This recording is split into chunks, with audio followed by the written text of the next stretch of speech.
McCarthy Insurance Group, serving the community for over 70 years. For home, farm, motor, life, health and business insurance, log on to mig.ie or free phone 1800 50 11 11. Probably your best call in 2024. Charles McCarthy Insurance is trading as McCarthy Insurance Group, is regulated by the Central Bank of Ireland.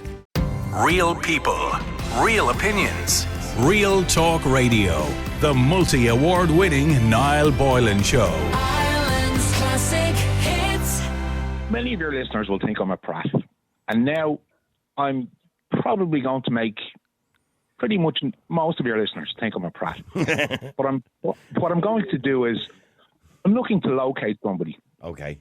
Now, if I can just give a bit of background, as you know, Niall, I discussed with you some time ago, I have medical issues and what have you. Yeah. I didn't discuss that as the discussion. It was just in passing. Yeah. But during COVID, I was diagnosed with a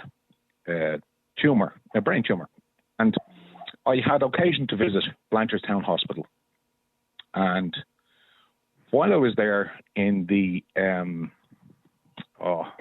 endocrinology clinic, I got into conversation with a nurse, and this lady was absolutely beautiful. She's the only lady that's ever attracted my attention since my wife left me.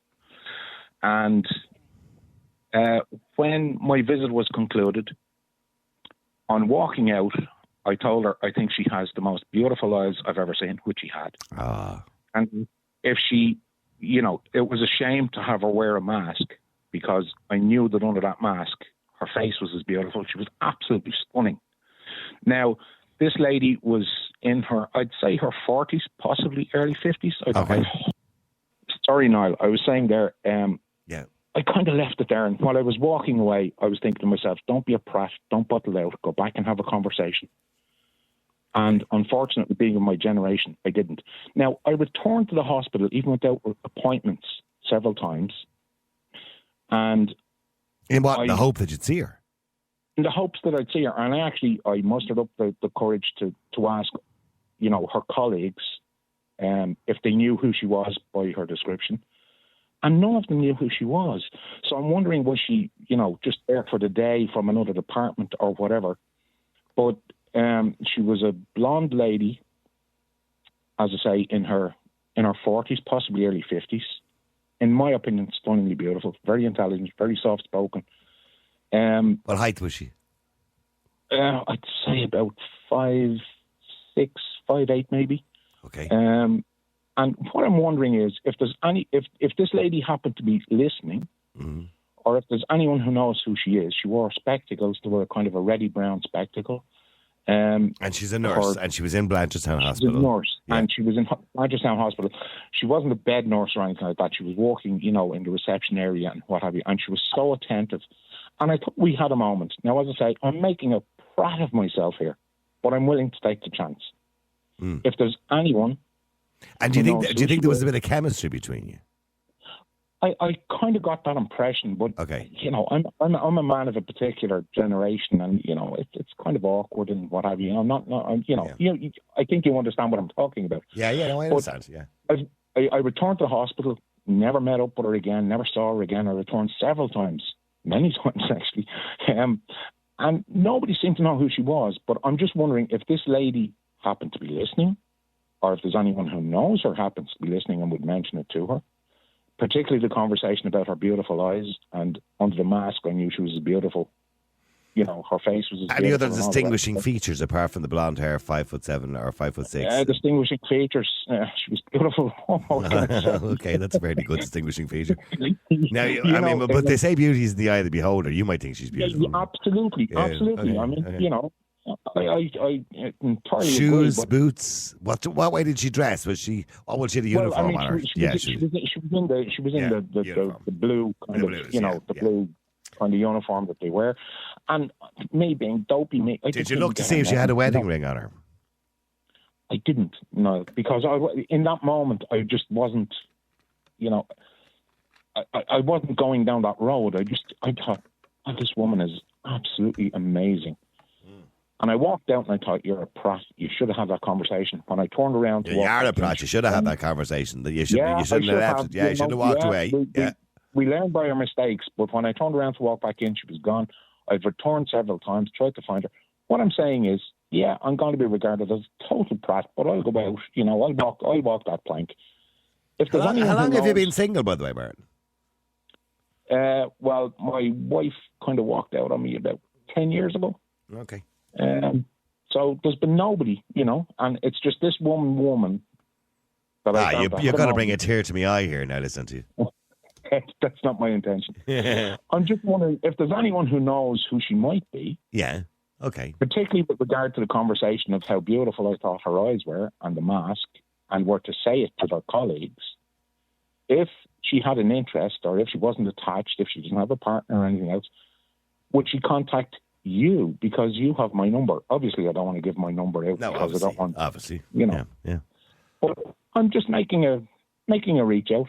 Yeah. As I said, so I'm going to end up. So where remind me again when this was? It was 2. Was it? It was about 18 months ago now. 2 years ago. Okay. About 18 months ago. Okay. 18 months ago, Blanchetown Hospital, blonde, 5'6", nurse, maybe on duty that time. Maybe she was filling in, but nobody there seems. Or maybe she might have been from a different department and just filling in on the day. Yeah, possibly. Absolutely possibly. But she was so professional, so friendly. And it's just, as I say, I'm reaching out. Those people that regard me as a prof, they're right, yeah, I am. But I'm taking this chance, It's if anyone knows, well, somebody out there there might be another nurse in Blanchetown who knows, another nurse who knows of her, and she's in her 40s, maybe. I returned several times and asked, and I can't believe you returned even though you didn't even have an appointment in the hope that you might see her again. Niall, you'd have to see this one. I would walk on coals to meet this, burning coals to meet this woman again. And was it a day shift or a night shift, by the way? It was day shift. It was that, and I don't have the date available to me at the moment. But and if she's listening, Martin wants to bring you out on a date. He wants to bring you for dinner, wine you and dine you, a coffee or a whatever. Yeah. Just, and if she's attached, I understand. Well and good. Yeah. I meant what I said when I told her she had beautiful eyes. How did she react when you said that to her, by the way? She just said, "Thank you very much, Martin," in that tone. Oh. So right. I don't know. Maybe there wasn't a moment. Maybe it was just me. But I live in hope. Okay. So, well, Martin, if we hear anything, it's a little bit late in the evening, but you never know.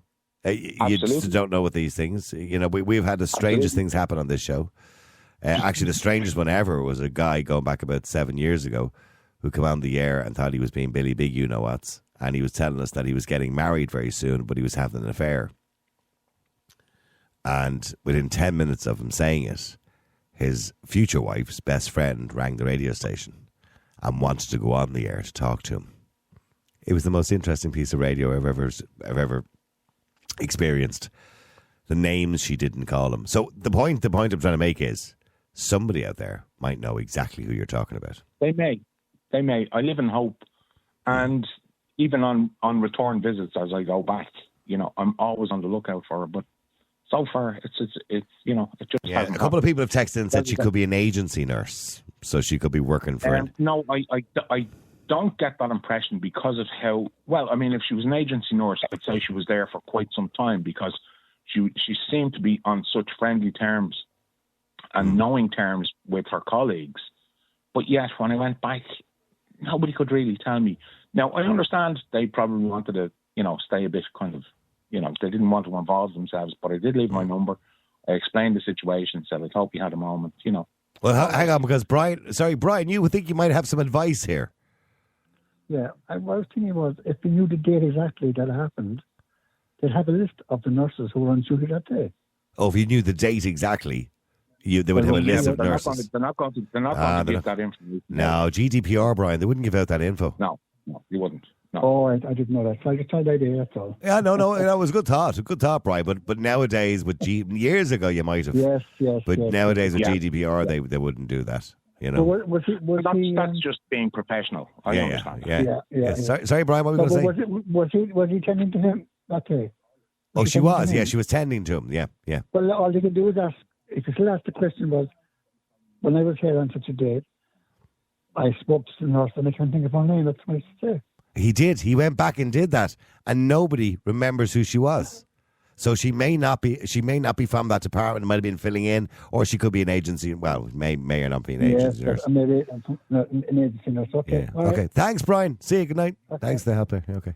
All right. Well, at least he thought he was trying. Okay. Well, look, we'll put it out there. You know. Okay. And as I say, if anyone has any leads, just say it to this woman, and if she was interested, call yourself the station. And you have my number. Pass it on. Yeah, absolutely. Listen, Martin, thank you very much. Thank you very much, man. We're going to look into this deeper. Okay, thank you, Martin.